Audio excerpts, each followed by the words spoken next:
Agora nós vamos dar continuidade às aulas e nós iremos receber o Dr. Paulo Bizanha, que vai falar sobre abdômen agudo.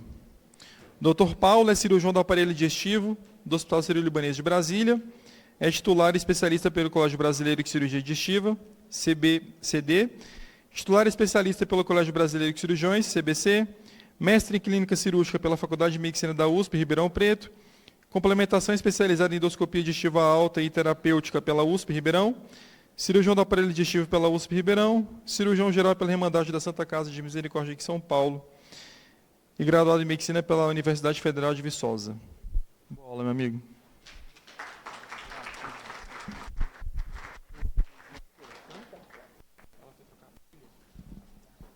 Boa tarde, pessoal. Como o Lucas falou, meu nome é Paulo Bizanha, sou cirurgião geral do aparelho digestivo.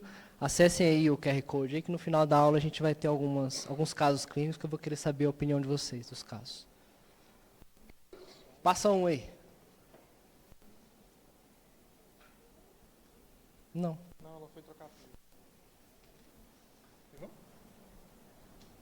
Então o tema da aula hoje é abdômen agudo. É um tema extremamente prevalente na nossa prática clínica. Ele costuma representar cerca de 15% até 20% dos nossos atendimentos de pronto-socorro. Começar com um quadro clínico, um paciente fictício, MAM, sexo masculino, 62 anos, entrada na emergência com queixa de dor abdominal há 3 dias, inicialmente em hipogastro, migrando para a fossa ilíaca esquerda, do tipo pontada, de caráter progressivo e de forte intensidade, acompanhado de náuseas e hiporexia. Negou irradiação da dor, fatores desencadeantes, melhora ou de piora. Aqui que aperta? Onde que aperta? Relata também presença de febre não aferida desde o dia anterior, de caráter intermitente, associada a calafrios, piora da dor e queda do estado geral. Fez uso de Buscopan em casa com alívio parcial do quadro. De antecedentes patológicos prévios, ele é obeso, hipertenso, faz uso de losartana, é pré-diabético, tem uma história prévia de apendicectomia na infância e negou alergias medicamentosas. No exame físico, ele se apresentava taquicárdico, com uma saturação de O2 de 93% em ar ambiente e subfebril. A ectoscopia irregular estado geral, um pouco desidratado, apresentando face de dor. No exame físico abdominal, ele tem a cicatriz de McBurney, o abdômen é globoso, com ruído presente, normotimpânico, mas ele é tenso, com defesa em fossa ilíaca esquerda, dolorosa palpação superficial e profunda, também na região, e com um plastrão que você nota a palpação. Então, paciente MAM com quadro de abdômen agudo. O que é importante de definir? Principalmente quais os diagnósticos sindrômicos desse paciente, se possível até identificar diagnóstico etiológico, mas mais importante é a gente saber qual que é a gravidade ou potencial de gravidade desse quadro, tá? E principalmente não especialistas. Então, o abdômen agudo nada mais é do que qualquer quadro de dor abdominal que leve o paciente a procurar o pronto atendimento para uma avaliação.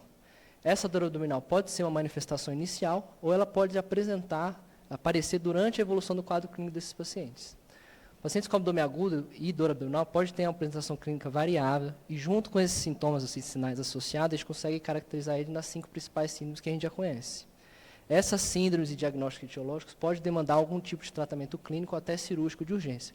Então, é papel de vocês, lá no pronto atendimento, mesmo vocês sendo especialistas ou não especialistas, identificar principalmente qual é o potencial de gravidade desse paciente com abdômen agudo, para vocês encaminharem para o tratamento adequado ou às vezes, encaminhar para um centro de referência para segmento do quadro. Tá? Como a gente já sabe, a gente consegue classificar em 5 principais síndromes: abdômen agudo inflamatório, apendicite, colecistite, obstrutivo.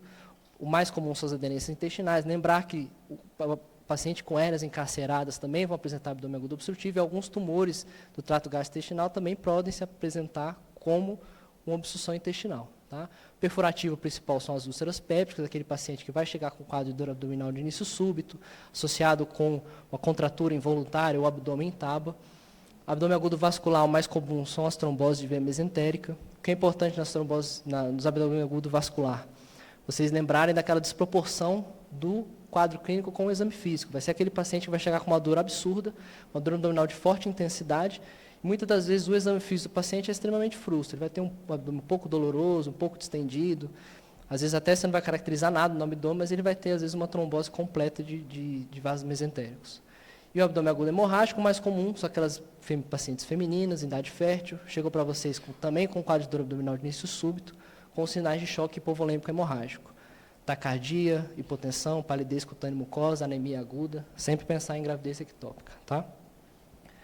Além das 5 principais, a gente sempre tem que lembrar de causas ginecológicas, tá? É extremamente comum doença inflamatória pélvica, endometriose, aquelas pacientes que chegam para você também com dor abdominal, já procuraram pronto atendimento 1, 2, 3, 4 vezes, já fez diversas tomografias, exames endoscópicos, laboratório, nunca encontra nada.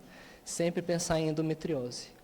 Lembrar também das causas metabólicas, cetoacidose diabética, porfiria, aquele distúrbio de metabolização lá do grupo M, da hemoglobina, infarto agudo do miocárdio, principalmente de parede inferior, como a doutora Maíra falou na aula, anemia falciforme, pacientes com crise falcêmica, intoxicações por chumbo, picada de animais peçonhentos, causas infecciosas também de abdômen agudo, pericardite, pneumonia de lobo inferior, como a doutora Maíra também falou, herpes zoster e febre tifoide também podem se apresentar com quadro de abdômen agudo, às vezes até com sinais de irritação peritoneal, mas eminentemente não vão precisar de nenhum tratamento cirúrgico, de urgência.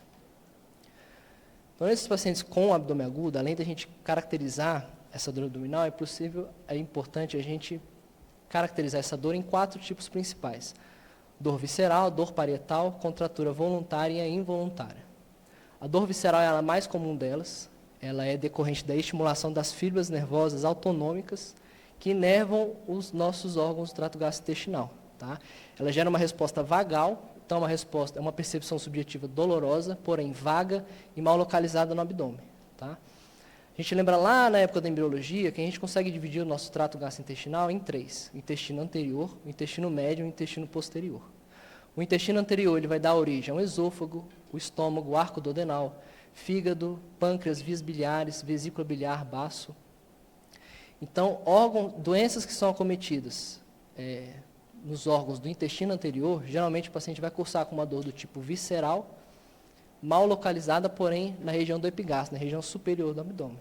Então, gastrite, cólica biliar, pancreatite, essas ites, geralmente vão ter essa dor na região epigástrica, tá? Uma dor visceral, vaga, mal localizada.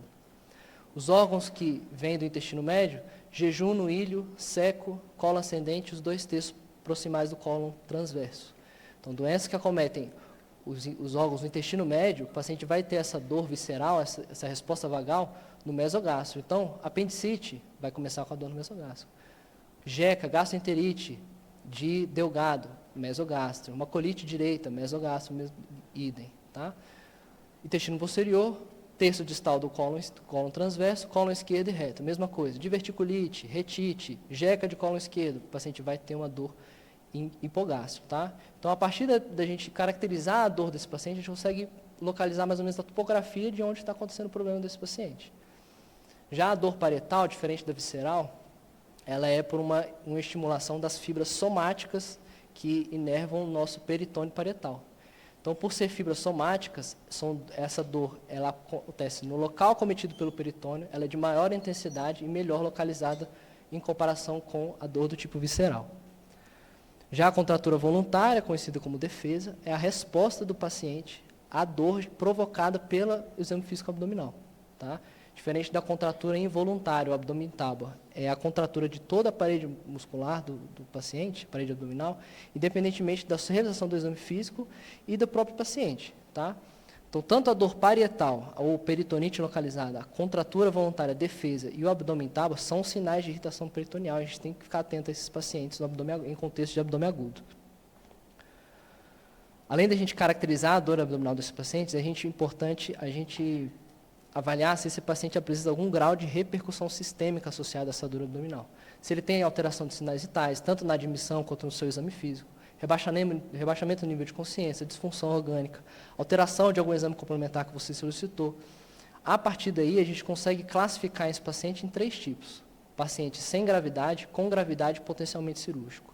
Então, pacientes sem gravidade, eles têm uma dor predominantemente do tipo visceral e não tem nenhum grau de repercussão sistêmica. Então, às vezes, aquele paciente com uma dor no mesogástrio, tipo visceral, com diarreia associada, não tem alteração de sinal vital, você pede um laboratório normal, uma gastroenterite, provável etiologia infecciosa às vezes, um paciente sem gravidade. Muitas vezes você pode iniciar o tratamento clínico para esse paciente no pronto-socorro, encaminhar ele para casa, ou mesmo iniciar esse tratamento em casa. Tá? Você fica com maior segurança de mandar esse paciente para casa. Já os pacientes com gravidade são aqueles que podem apresentar tanto dor visceral ou até parietal, mas mais importante, ele vai ter algum grau de repercussão sistêmica. Pode ter alteração somente de sinais vitais, pode ter algum grau de disfunção orgânica que você já identifica na anamnese, ou alteração significativa em algum exame complementar que você solicitar. Esses pacientes com gravidade, você tem que ficar de olho no seu plantão. Não pode simplesmente fazer analgesia lá e reavaliar no final do seu plantão ou pedir para o colega que vai assumir avaliar esse caso. Os pacientes podem piorar o quadro clínico, se você não encaminhar ele para um tratamento adequado, eles podem ter uma evolução ruim. Tá? E os pacientes potencialmente cirúrgicos, são sempre aqueles que têm algum sinal de irritação peritoneal. O paciente chegou para vocês, tem algum sinal de irritação peritoneal, é um paciente potencialmente cirúrgico, tá? Não dá para levar esse paciente para casa, tem que manter com vocês internado em observação, encaminhar para um serviço de referência, não pode mandar esse paciente para casa. O que é importante, a gente não pode comer bola para esses pacientes, tá? Dentro da anamnese, rapidamente, se lembrar sempre de caracterizar o tempo do início do sintoma, caracterizar o tipo da dor, a intensidade, a utilização dessas escalas de dor podem ajudar o paciente a caracterizar melhor a dor que ele está sentindo naquele momento. A localização dessa dor, onde que ela começou, onde que ela está no momento da avaliação, se ela irradia para algum lugar, qual que é a periodicidade, ritmicidade, se tem fatores desencadeantes, melhora ou piora também. Tá? Além disso, avaliar sinais e sintomas associados, hiporexia, febre, taquicardia, náusea, vômitos, paciente com sintomas de obstrução intestinal, ver se ele tem distensão, mudança do padrão intestinal, sinais de sangramento digestivo, sintomas geniturinários associados, e sempre idade, história de cirurgias abdominais, comorbidades, medicações e história familiar. Só pela anamnese e exame físico a gente consegue caracterizar mais ou menos a topografia da dor e já aventar algumas hipóteses diagnósticas para esses pacientes. Tá? Lembrar sempre da ectoscopia, identificação do estado geral, grau de hidratação, estado nutricional, avaliação das mucosas. Sempre aferir os sinais vitais novamente. Esses pacientes estão no pronto-socorro, às vezes eles foram atendidos, fizeram a triagem meio-dia, vocês só conseguiram atender eles 3 horas da tarde. Pode ser um paciente completamente diferente. Então, sempre aferir novamente os sinais vitais desse paciente. Avaliar se ele tem algum grau de repercussão sistêmica. Inspeção abdominal, procurar sempre sinais de cicatrizes, abaulamentos, tumorações, hérnias, lesões de pele, circulação colateral, é sempre importante. Ausculta abdominal, presença ou ausência de ruídos hidroaéreos, se os ruídos estão hipoativos ou hiperativos, também é importante, principalmente, por exemplo, em contexto de abdômen agudo obstrutivo. A palpação, buscar sempre sinais de peritonite, e exame proctológico e ginecológico sempre deve ser feito, se pertinentes ao caso. Tá? Não deixem de fazer só porque vocês não se julgarem especialistas ou não, se vocês julgarem importante, tem que fazer o exame proctológico e ginecológico. Exames laboratoriais sempre a depender da disponibilidade deles. Básico, hemograma, marcador de inflamatório, eletrólise, função renal, amilase e principalmente lipase, se possível, para diagnóstico diferencial, por exemplo, de pancreatite, amilase para perfurações intestinais também pode vir alterado, urina 1, se sintomas geniturinários. Lembrar sempre do beta-HCG, como a doutora Maria falou, para diagnóstico diferencial de, por exemplo, gestação ectópica em pacientes do sexo feminino, idade fértil, para avaliar a gestação, para realização de exames com radiação ionizante. Tá? Demais exames laboratoriais vai sempre depender do contexto do paciente. Então, solicitação de transaminases, caso se note algum sinal de hepatite, alguma hepatopatia. Fosfatase, gama, bilirrubina, paciente com uma síndrome colestática, sempre solicitar. Bilirrubina, coagulograma, albumina, se você pensar, paciente, avaliar a função hepática desse doente, por exemplo. Gasometria arterial e lactato, pacientes com abdômen agudo vascular, às vezes hemorrágico, mesmo abdômen agudo obstrutivo, o paciente pode ter alteração importante de gaso arterial e lactato, que pode, às vezes, demandar tratamento cirúrgico mesmo sem nenhum exame complementar. Claro que vai depender da anamnese e do exame físico desses pacientes. E, só lembrando sempre, pacientes em protocolo sepse, sempre solicitar urocultura e hemocultura. Exame de imagem no VOMEAT, a doutora Maíra já brilhantemente falou, principalmente das radiografias, lembrar tórax com cúpula diafragmática, abdômen em 2 incidências, decúbito e ortostase. Ultrassom de abdômen, lembrar sempre para diagnóstico de doença biliar, principalmente colecistite aguda, tá? E em contexto de pronto-socorro, tomografia de abdômen total com contraste é o nosso, entre aspas, padrão ouro. Tá? E os demais exames vai depender de cada caso, mas geralmente em pacientes em serviços de referência ou internados. Tá? Ressonância de abdômen, com colã de ressonância, avaliação de vias biliares, por exemplo, ressonância de pelve, com preparo para avaliação, por exemplo, de endometriose, exames endoscópicos, suspeita de hemorragias gastrointestinais, eletro, ecocardio, tomo de tórax para diagnóstico diferencial de doenças cardiovasculares ou pulmonares. Tá? Como a professora Maíra falou brilhantemente na aula, lembrar sempre da cúpula diafragmática para avaliação de pneumo peritônio, raio-x de abdômen, nunca subestimar, tá? Para diagnóstico também de obstrução intestinal.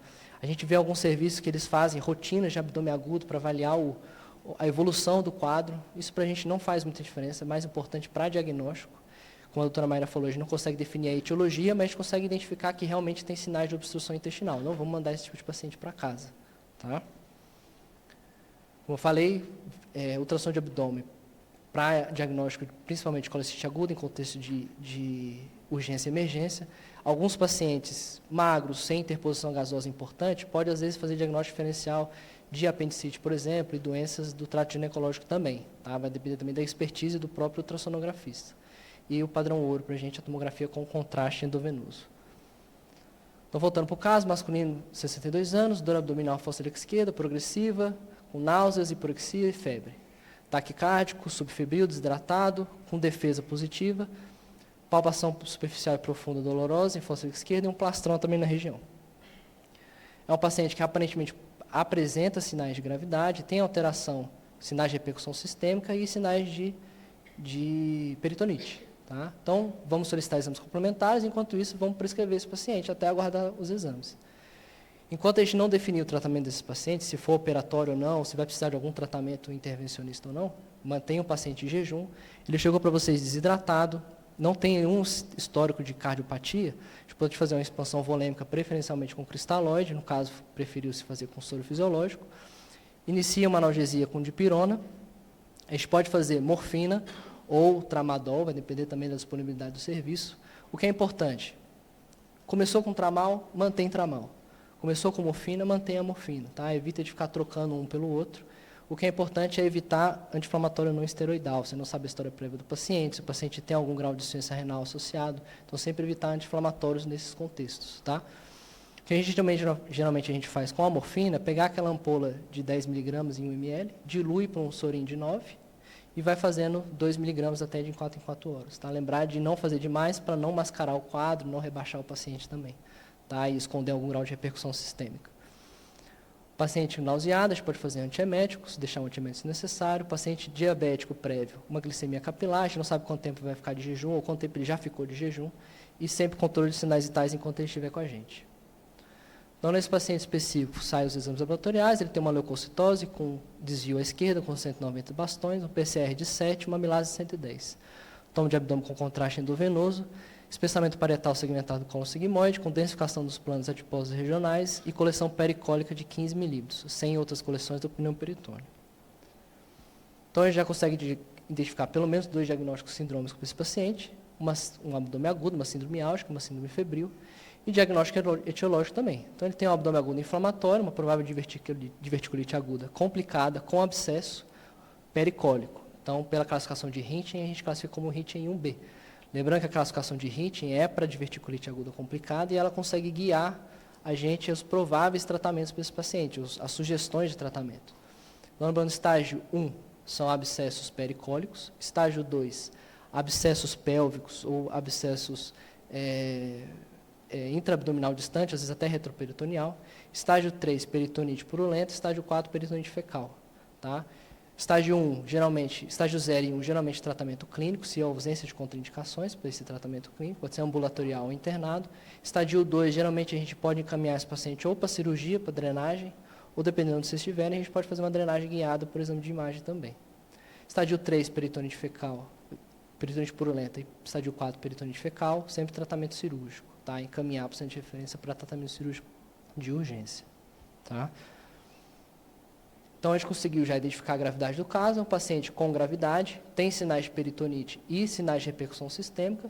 Também a gente pode até classificar ele como potencialmente cirúrgico. Apesar de a gente iniciar um tratamento clínico para esses pacientes, pode ser que ele não evolua tenha uma evolução satisfatória desse quadro, e às vezes precisar de uma avaliação do cirurgião e até de tratamento cirúrgico, de urgência. Tá? Então, a gente pode classificar ele como potencialmente cirúrgico.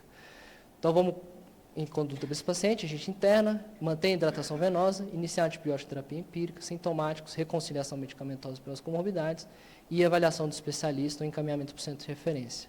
Proctologista, cirurgião geral, cirurgião do aparelho digestivo, que vocês tiverem à mão de vocês. Tá?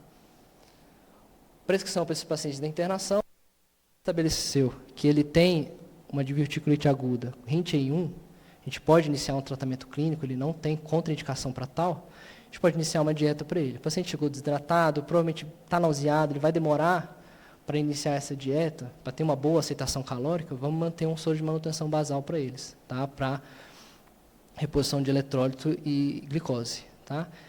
Iniciamos antibiótico terapia empírica, lembrando sempre cobertura de germes do trato gastrointestinal, E. coli, Klebsiella, Streptococcus, bacteroides, principalmente se ele não tiver nenhum sinal, nenhum fator de risco para resistência multidroga, a gente geralmente começa com a quinolona, que são os mais comuns, ou a cefalosporina de terceira geração. Tá? Vai depender da disponibilidade e o que vocês estão acostumados a usar, às vezes até a CCH do hospital que vocês estão, vão sugerir um ou outro. Tá? Sempre associado a metronidazol também, tá? Dose de ataque e manutenção.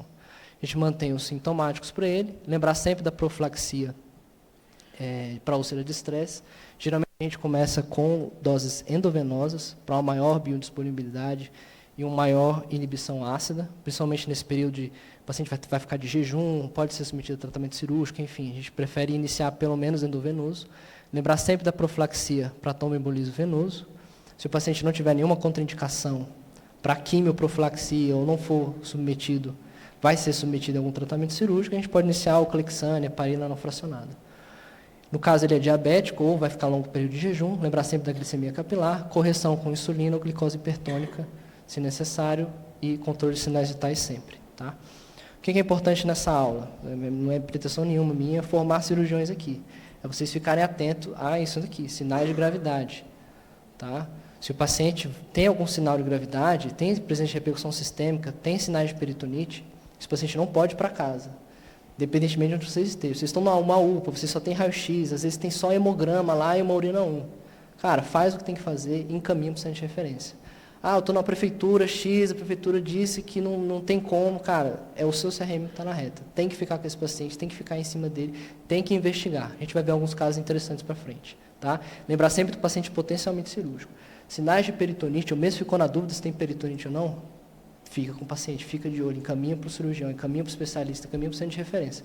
Não manda esses pacientes para casa. Tá? A gente vê com muita frequência pacientes que vêm de casa e pacientes, às vezes, que ficam na UPA ou na UBS muito tempo, acham que é uma infecção do trato urinário, acham que é, sei lá, às vezes uma pneumonia ou qualquer coisa, e, na verdade, são diagnósticos etiológicos de abdômen agudo cirúrgico e que chegam lá para a gente já sépticos, que às vezes uma cirurgia simples, ele ia para casa no dia inteiro, vira uma catástrofe, o cara fica meses, semanas internados, com cirurgias extensas, enfim. Então, não mandem, a mensagem para casa é essa, não mandem esses pacientes para casa, saibam classificar esses pacientes. Paciente sem gravidade, paciente com gravidade e os potencialmente cirúrgicos, tá? E encaminhar eles com urgência para o tratamento adequado, tá? Independentemente de onde vocês estejam. Vocês pegaram o QR Code? Vou começar alguns casos. Feminino, 29 anos, diarreia 1 dia, 7 evacuações sem produtos patológicos, náuseas, 3 casos reais, hein? 3 episódios de vômitos, nega febre, falou que fez uma viagem para Punta Cana há uma semana.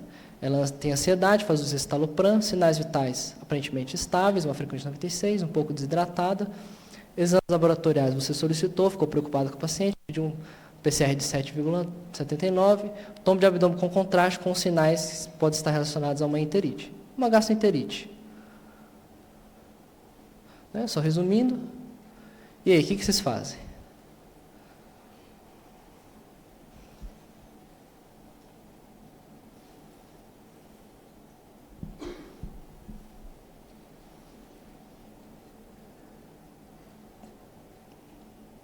Não foi aí as perguntas?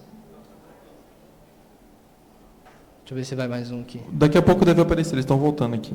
Ah, tá, foi mal. Ó, começou.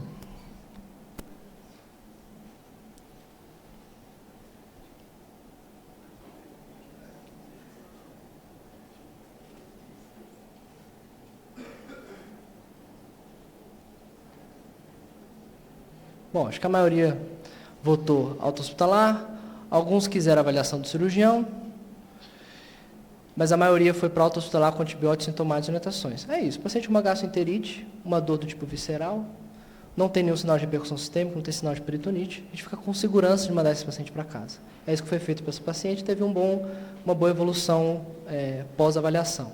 Tá?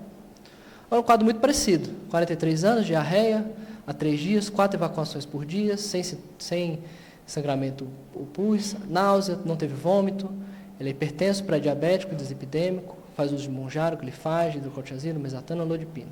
Sinais vitais completamente estáveis, exame físico completamente normal. Caso muito parecido. Acabaram de atender um paciente, vocês pediram um monte de coisa, a fila lá fora, pô, caso igual. Pô, e aí? O que vocês fazem?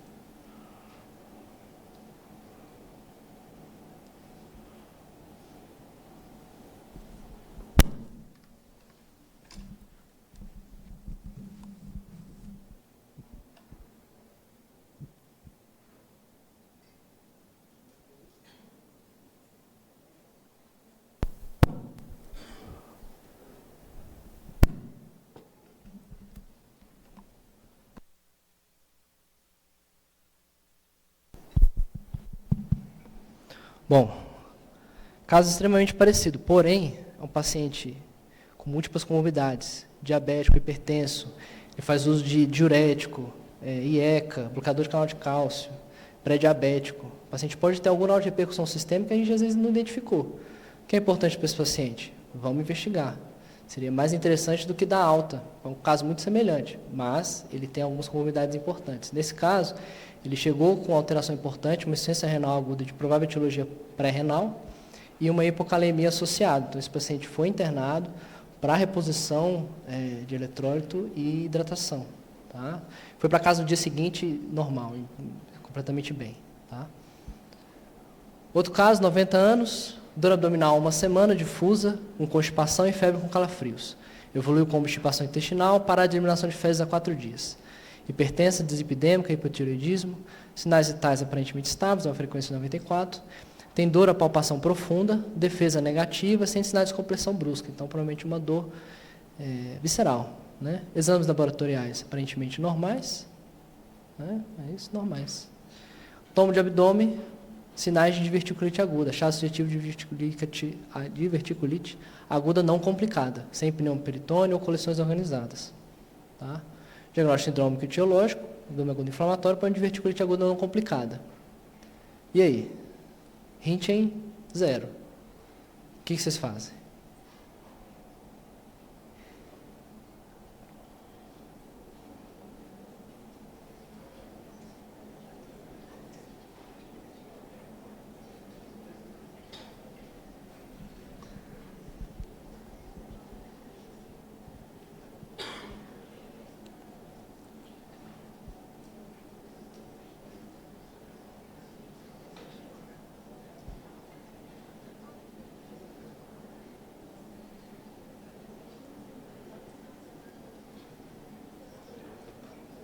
Bom, maioria internou antibiótico. Tá? Alguns optaram por alta hospitalar. Está errado? Não está errado, mas a gente tem que lembrar que é um paciente de 90 anos, paciente com múltiplas comorbidades, uso de diversas medicações. É interessante, nesses casos, a gente iniciar o tratamento clínico em caráter de internação.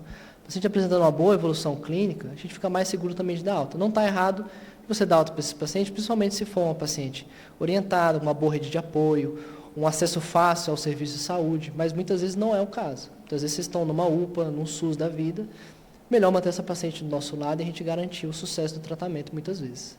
Tá? Mas é uma opinião, é controversa. É isso que eu esperava, 50 ali, meio. Tá? Cirurgião, calma lá. Porra, vai acordar nós aí no meio da madrugada. Mas é interessante, na dúvida, gente, liga pra gente. Tem retaguarda? Liga, discute o caso. Nós estamos aqui para isso. Tá? Às vezes o pessoal fica com medo. Eu já vi muito isso no plantão. Pô, eu queria discutir, eu tô com medo do cara, ficar puto. Velho, a gente tá para isso. Tem gente que está sendo paga para isso. Não tem como ficar bravo.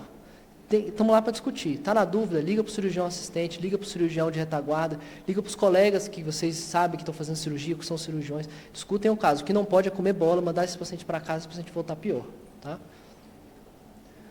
Caso bom, masculino, 80 anos, uma retenção urinária aguda, primeiro episódio, início hoje, com dor intensa em baixo ventre e constipação intestinal. Negou qualquer outra queixa. Tem HPB, faz uso regular de Combodart, sinais vitais completamente normais. Exame físico, abdômen um pouquinho distendido, doloroso difusamente, principalmente em baixo ventre. Laboratoriais, mamilase 141 só. Mutação de RIS e vias, bexiga com pequena repressão, foi passada a sonda vesical antes do ultrassom, balonete insuflado no assoalho, um pouquinho de líquido livre perihepático. Então, o paciente com uma retenção urinária aguda, tem HPB, primeiro episódio, passou tranquilo a sonda sem intercorrências. E aí? Alta com a sonda e retorno para o urologista assistente, que prescreveu o Comodart, interna e pede avaliação da uro, ou mantém ele no PS e já chama o cirurgião.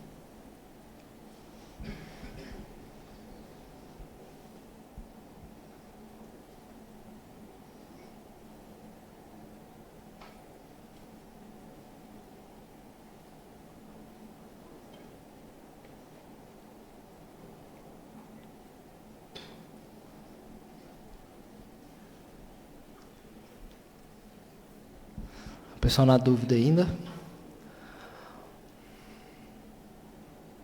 Atenção. Estabilizou. A maioria optou, então, internação em parecer da uro. Esse parecer geralmente vai 24, 48 horas, dependendo do serviço. Então, o paciente vai ficar quase 2 dias esperando a avaliação do urologista. O que é importante nesse caso? O paciente fazia uso regular de Combodart, nunca teve retenção urinária aguda. Além disso, no exame laboratorial, ele tinha uma amilase de 140. Uma retenção urinária aguda, uma HPB, não justifica uma amilase de 140. E no ultrassom de rins e vias, ele tinha líquido livre perihepático. O paciente não tem comorbidade, não tem cardiopatia, não tem hepatopatia, o cara vai ter líquido livre na cavidade, que foi identificado no ultrassom de rins e vias, tem alguma coisa errada. Alguma coisa está errada. O médico plantonista também achou a mesma coisa. Então, ele preferiu manter o paciente internado e investigou esse paciente. Tomografia de abdômen. Conteúdo fecaloide livre na pelve, que pode parecer apresentar descontinuidade das paredes do cólon sigmoide. Provável diverticulite aguda complicada com perfuração hiperitônica fecal. Paciente completamente estável. Paciente sem taquicardia nenhuma. Sem sinal nenhum de irritação peritoneal. Cheio de bosta na barriga. Paciente normal.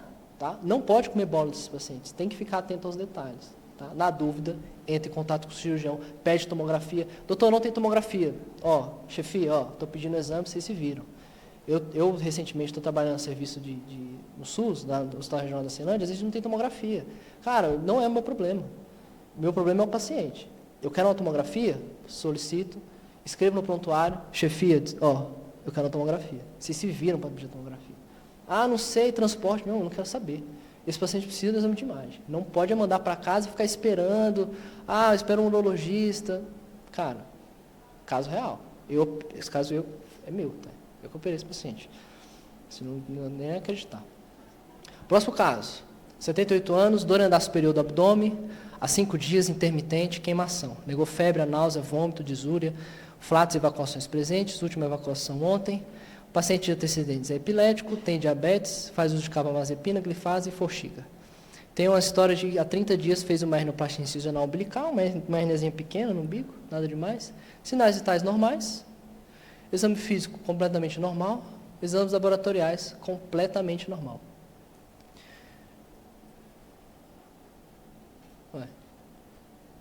Bom, enfim, a pergunta ia ser, o que vocês fariam? Alguns de vocês poderiam até ir mandar para casa. Mas um paciente em contexto pós-operatório recente, com dor abdominal, sempre pensar em complicação pós-operatória. Tá? Nesse caso, não era uma complicação especificamente da cirurgia. Mas é um paciente que tinha uma cirurgia recente, geralmente as cirurgias podem ter um certo grau de dor no pós-operatório, diz que fez, depois que a gente esmiuça melhor o quadro, ele fala, doutor, realmente eu tomei um outro anti-inflamatóriozinho lá, que o meu vizinho deu, achei que não era nada, o paciente fazia longos períodos de jejum, chegou para a gente com uma úlcera péptica, perfurada e bloqueada. A gente achava que era uma gastrite, qualquer coisa do tipo, mandava esse paciente para casa, ele chegaria séptico para a gente. Esse paciente especificamente, como ele não tinha nenhuma alteração, nenhum grau de repercussão sistêmica importante, foi optado por um tratamento não operatório para esse paciente. Mas ele permaneceu internado com antibiótico terapia, NPT, jejum prolongado. Tá? A gente foi dar dieta para ele depois de 5, 6 dias em observação clínica. Tá? Evoluiu bem. Tá? Mas ficar sempre de olho em pacientes com dor abdominal em contexto de pós-operatório. Não hesitem em pedir exames de imagem para esses pacientes. Tá? A gente já viu muita coisa ruim aí em pacientes de pós-operatório. Ah, não, isso aqui é da cirurgia. É normal ter dor, próximo. Complicação, pode ter, tá? Casinho mais simples. Feminino, 17 anos, dor epigastro, mesogastro há 2 dias, irradiação por falsa líquida direita hoje, sem outros comemorativos, né, comorbidades, sinais vitais estáveis, tem dor em fossa ilíaca direita com Bloomberg positivo, sinal de irritação peritoneal local, leuco 16 sem desvio, PCR de 1.2. Tomografia de abdômen, o radiologista descreveu uma imagem sugestiva de uma apendicite na fossa ilíaca direita, sem líquido livre ao pneu peritônio. Diagnóstico etiológico, provável. O que vocês acham? Paciente feminina, 17 anos, sem comemorativos, sem comorbidades, dor, mesogástrico e irradiou para a fossa ilíaca direita. Tem Bloomberg positivo, atomo com apendicolito.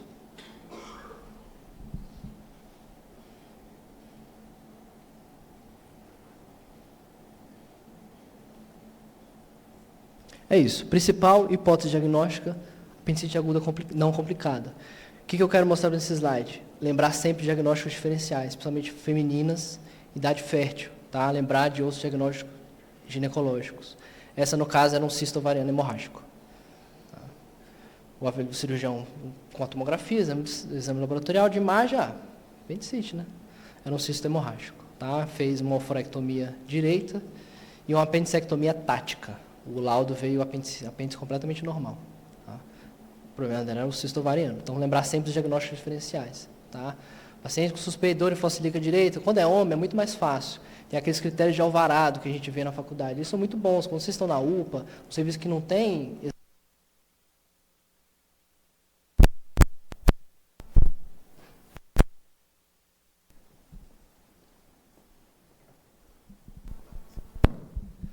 Se vocês estiverem em um lugar que não tem exame complementar, critério de alvarado. Porque se o critério de alvarado alto, encaminha para o cirurgião. Muitas vezes a gente até encaminha para tratamento cirúrgico mesmo, principalmente vídeo laparoscópico. A gente passa uma ótica, vê o que tem lá dentro. Se é um cisto, a gente tira, se é um apêndice, a gente tira. Se não for nada, a gente fecha o umbigo, acabou a cirurgia.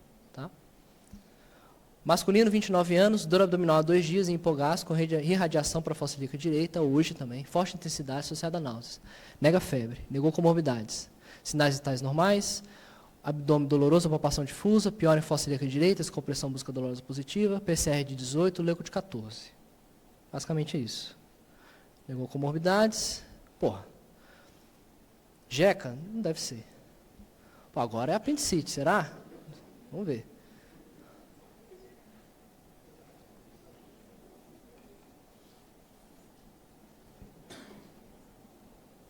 Agora tem que pagar para ver.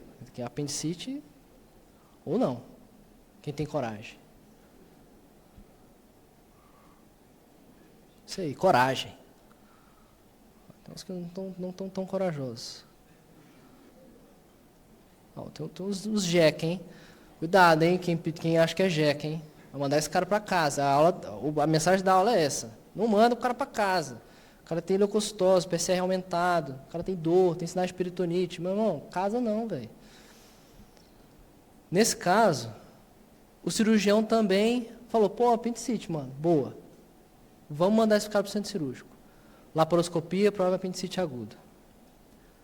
Descrição, eu não tenho imagem, mas a descrição cirúrgica era isso aqui. Ó. Na verdade, ele tinha um cólon esquerdo redundante, que ele ficava inserido não, mas próximo ali da fossa ilíaca direita, e com uma diverticulite aguda, complicada com perfuração. Tá? Paciente de 29 anos, com diverticulite, complicada com perfuração e uma apendicite aguda reacional. Tá? Imagina os jeca aí, ó, mandou o cara com diverticulite para casa. Tá? Isso aqui é sacanagem. Pô, você vai pensar um cólon esquerdo redundante para o lado direito? Pode acontecer. Eu quis trazer justamente por isso. Eu nunca tinha visto. Mas lá, no serviço que eu estou, tem 2 casos. Esse aqui eu conheci porque ele internou para a reconstrução do trânsito. Aí eu fui conhecer a história dele na visita de enfermaria. Eles falaram que era uma provável apendicite aguda, mas na verdade, quando eles entraram na barriga, era uma diverticulite aguda. Tá? Masculino, 79 anos, caminhada da UPA por dor e abalamento inguinal esquerdo há uma semana, piora hoje, sem alterações do trato gastrointestinal, sem náuseas e vômitos, sem febre. Tem uma história prévia de uma hernioplastia inguinal esquerda, hipertenso, sinais vitais normais. Tem um abaulamento ao exame físico, sem sinais inflamatórios, sem sinais de irritação peritoneal, exames laboratoriais normais. Então, um abaulamento há uma semana. Né? Piora hoje. E aí? Ele veio da UPA, tá? Veio do laboratório da UPA. Não sabemos quanto tempo ele está na UPA. O que vocês fazem?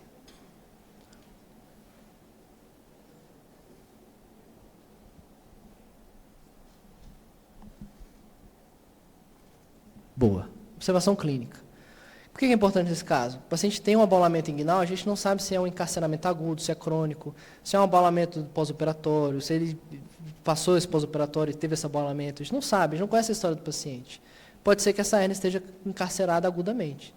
Esse paciente pode demandar um tratamento cirúrgico. Deixa o cara lá, reavalia, ou mesmo encaminha para o cirurgião, pede o exame de imagem. Na dúvida, cara, fica com o paciente do seu lado. Tá? Nesse caso específico, ele teve uma piora da dor inguinal à esquerda. A gente avaliou ele e indicamos direto laparotomia exploradora. Tá? Ele tinha essa alça de delgado aqui, encarcerada agudamente lá no orifício herniário de uma recidiva, era a hérnia inguinal. Apesar de ele ter operado, era uma recidiva da hérnia. Foi submetido a uma enterectomia segmentar. Se esse paciente vai para casa, ele pode chegar séptico para a gente. Fica no período de internação prolongado, em UTI, antibiótico terapia de amplo espectro. Esse paciente aqui, 3, 4 dias depois, foi para casa. Porque o diagnóstico foi precoce, o tratamento foi precoce. Isso que é importante, tá? Em abdômen agudo. Caminhar para o tratamento rápido, ou para avaliação do especialista rapidamente.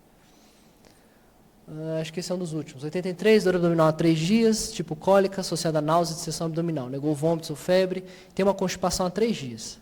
Hipertensão diabética, sinais vitais normais, abdômen pouco distendido, ruídos hipoativos, leve dor à palpação profunda.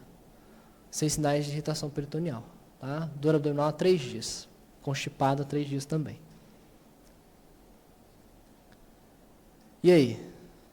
Cara, constipação, idoso, muita constipação. Dá alta para casa. Ou interna e faz medidas laxativas, ou está esquisito. Vamos investigar. Muitos casos esquisitos, né?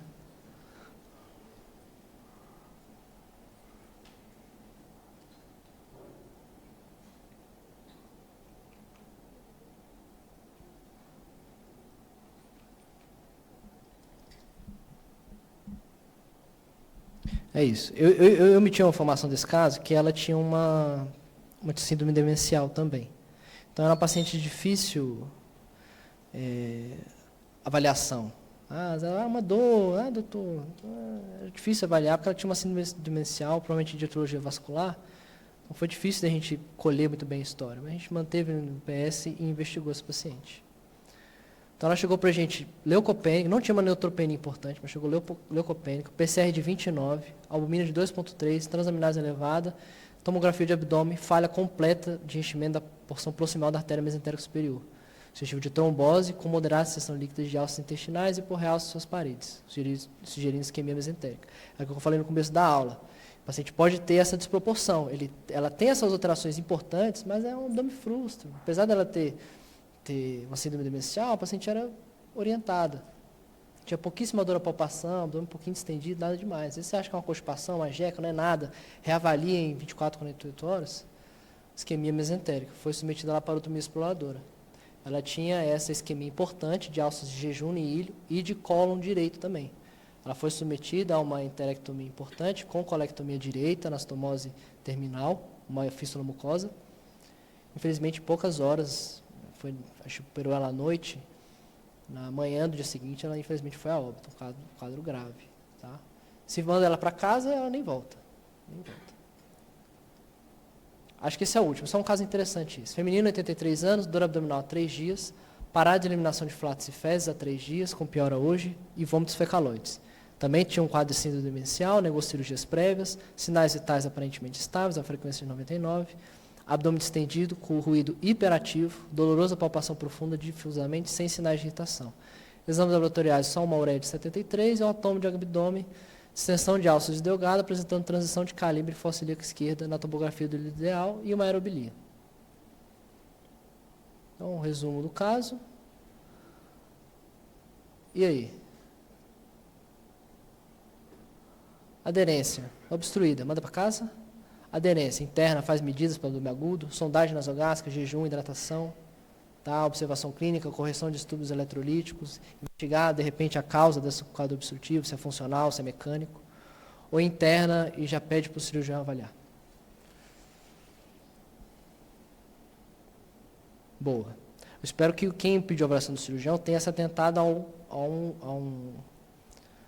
uma alteração da tomografia, a aerobilia. O paciente não tem cirurgia prévia. A aerobilia pode ser normal? Pode, mas depende do contexto do paciente. Se o paciente fez uma biliodigestiva prévia, ou fez recentemente algum procedimento de via biliar, pode ter um pouco de aerobilia na tomografia, tá?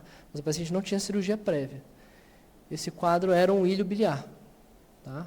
Dá o play aí, é só uma imagem legal que eu queria mostrar para vocês, que é extremamente incomum. E ela não sabia o diagnóstico de pedra na vesícula, tá? O diagnóstico foi aí laparotômico. Fez uma fístula com o duodeno, foi até o ilho distal dela e obstruiu. Tá? Só um caso interessante para vocês aí, só para ilustrar. Bom, é isso, pessoal. A mensagem da aula é: se atentem aos sinais vitais, se atentem a sinais de repercussão sistêmica, sinais de peritonite, não manda esses pacientes para casa. Tá? A gente não pode comer bola desses pacientes.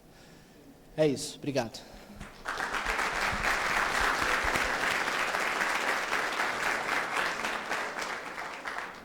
Parabéns, meu amigo. O tempo também passou um pouco, então Desculpa. eu vou... Não, tá tudo bem. Mas eu vou ter que reduzir nas perguntas, que tem várias. Então eu vou fazer só 2 perguntas, pessoal. A mais voltada foi: qual o valor de pedir tomografia de abdômen sem contraste, se não houver disponibilidade de contraste no serviço? É uma pergunta interessante. Muitas vezes, quando vocês estiverem principalmente no SUS, vocês vão ter acesso à tomografia de abdômen sem contraste, porque não vai ter radiologista de plantão. Pelo menos aqui em Brasília, lá em São Paulo, a gente podia prescrever o contraste também. Tinha um protocolozinho básico e a gente podia prescrever o contraste. Tomo de abdômen sem contraste, ela tem pouco valor para a gente, principalmente em abdômen agudo inflamatório, às vezes até obstrutivo, para identificar o fator obstrutivo, mas às vezes é o que a gente tem. Tá? Pacientes, por exemplo, como aquele, com uma úlcera péptica perfurada, a gente pode identificar um pneu peritônio que muitas vezes na radiografia de abdômen e de tórax pode às vezes não perceber. Tá? Então, acho que na disponibilidade da tomografia é válido. Lógico que vai ser a nossa avaliação, que vai ser a gente que vai avaliar essa tomografia, não vai ser um radiologista, a gente vai ter uma sensibilidade extremamente baixa. Mas, às vezes, até um certo grau de especificidade, principalmente, por exemplo, pneu peritônio, às vezes presença de líquido livre na cavidade. Tá? Em pacientes em contexto de trauma abdominal fechado, pode ser uma boa também. Tá? Às vezes a gente tem um paciente de trauma abdominal, sinal de cinto de segurança, chegou estável hemodinamicamente, a gente faz um FAST na sala de trauma, às vezes ele vem negativo. Quando a gente manda ele para a tomografia, a gente pode identificar líquido livre na cavidade abdominal. E às vezes até encaminhar esse paciente para a laparotomia exploradora. Tá? Então, tem a sua validação. Tá? Mas sabendo que a gente pode ter uma baixa sensibilidade. Não sei se a doutora Maíra concorda comigo, mas muitas vezes, lá na Ceilândia pelo menos, a gente acaba pedindo tomo mesmo sendo sem contraste. A gente já teve muito diagnóstico. Por exemplo, recentemente eu tive na quarta-feira passada, era um paciente jovem com abalamento inguinal esquerdo. Passaram para mim o caso como uma hérnia encarcerada. Eu avaliei o paciente, não tinha característica de anamnese de hérnia encarcerada, não tinha alteração do trato gastrointestinal, o abdômen não era distendido, não tinha vômito, tinha só aquele abalamento da região inguinal. Aí eu falei para o residente, eu acho que isso aqui não é uma hérnia inguinal. Ele falou que tinha uma história, um furúnculo na pele, tomo de abdômen sem contraste. A coisa que eu precisava ver era se entrava a alça dentro do canal inguinal. Acabou. Não tinha nada no canal inguinal, era só uma densificação de partes moles ali na região da inguinal direita. Mandei ele para casa com antibiótico sintomático. Tá? Então, tem o seu valor, sim, a tomografia sem contraste, dependendo do caso. Né? A última pergunta: por que preferir morfina se ela tem uma repercussão importante de constipação para um abdômen agudo? Boa pergunta. A gente sabe que os opioides eles podem ter um fator de constipação importante. Nesse contexto, o colega preferiu a morfina por ele saber lidar melhor com a morfina. Na verdade, esse aí não foi um caso fictício, não. Foi um caso que eu peguei do pronto-socorro. Mas vai depender do tanto que você usa. Tá? Opioides em altas doses endovenosos pode ter um grau de constipação maior. Opioide, quando feito diretamente intratecal, aqueles via catéteres peridurais, tem um efeito de constipação um pouco menor. Tá? Mas se você fizer em baixas doses, é mais difícil você ter um contexto de obstrução. Mas é uma informação importante, você levar em consideração você usar opioide ou não. O que é importante, não usar anti-inflamatório, tá? E não mascarar o quadro. Tá? Perfeito, meu amigo. Parabéns.